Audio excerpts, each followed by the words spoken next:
O estado do Rio de Janeiro, com as suas mais de 1.000 favelas catalogadas em velocidade acelerada de expansão, contando, dentro do espaço geográfico dessas zonas, inúmeros grupos narcoterroristas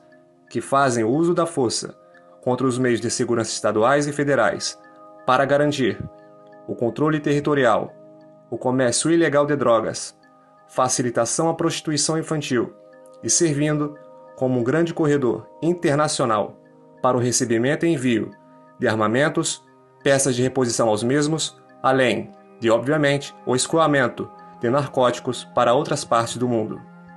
Com a inserção forçada, de maneira antinatural, ao longo de sucessivos anos, de uma cultura baseada em valores gramscistas no povo fluminense, por gestões passadas nas escalas estaduais e federais, com a colaboração direta de jornais, artistas, sociólogos, escritores, emissoras de televisão e políticos, de que o traficante é a verdadeira vítima do sistema perverso que criminaliza a pobreza.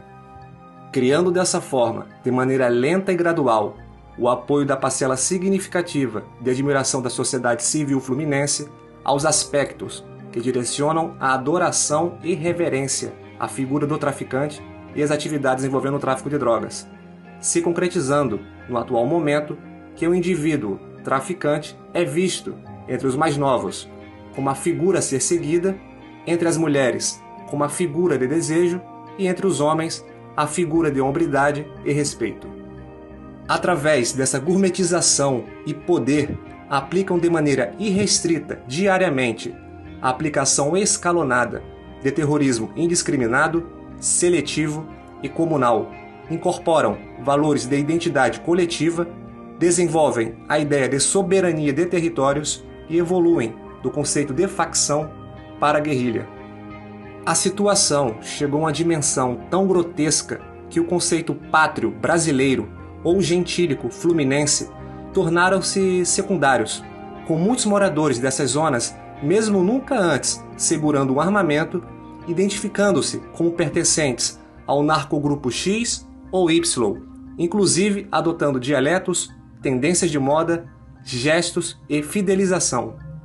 As ações cotidianas que ocorrem no estado do Rio de Janeiro seriam classificadas e condenadas com uma rápida e fulminante resposta em qualquer nação do planeta com políticas de segurança nacional minimamente sérias, como ações terroristas. Ou os senhores e senhoras acreditam que derrubar helicópteros, invadir redes hoteleiras, alvejar aeronaves de transportes civis e controlar espaços territoriais da República são ações, digamos, normais?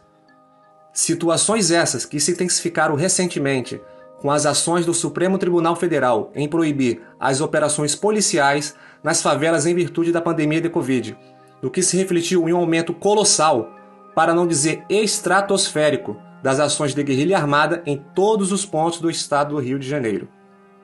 Com isso em mente, caso esse vídeo chegue a algum dos ministros do STF como brasileiro e possuir a liberdade de questionamento crítico e de expressão, gostaria de realizar apenas 3 perguntas aos ministros, apenas 3. Perguntas essas que também parte da população gostaria de saber as respostas. Primeira pergunta: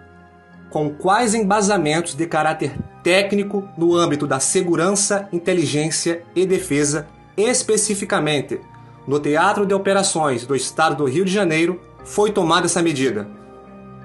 Segunda pergunta: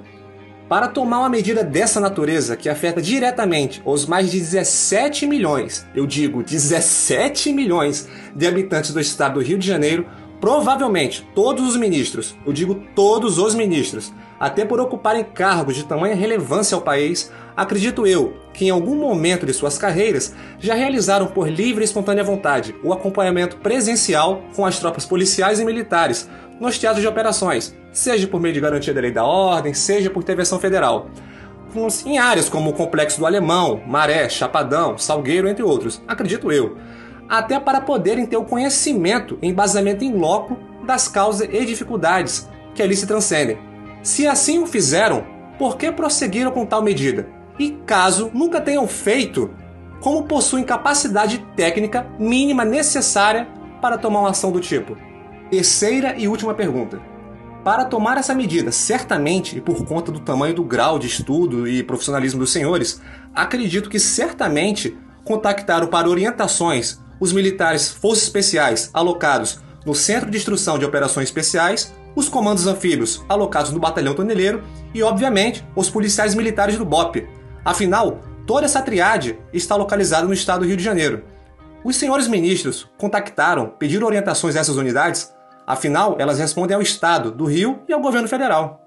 Não me compreendam mal, senhores ministros, apenas gostaria de saber as razões técnicas envolvendo as esferas da segurança, inteligência e defesa. Além do mais, isso é um questionamento de homem para homens e não de homem para deuses, certo? Caros inscritos, guardem bem as minhas palavras. A situação real é, caso o Brasil não adote medidas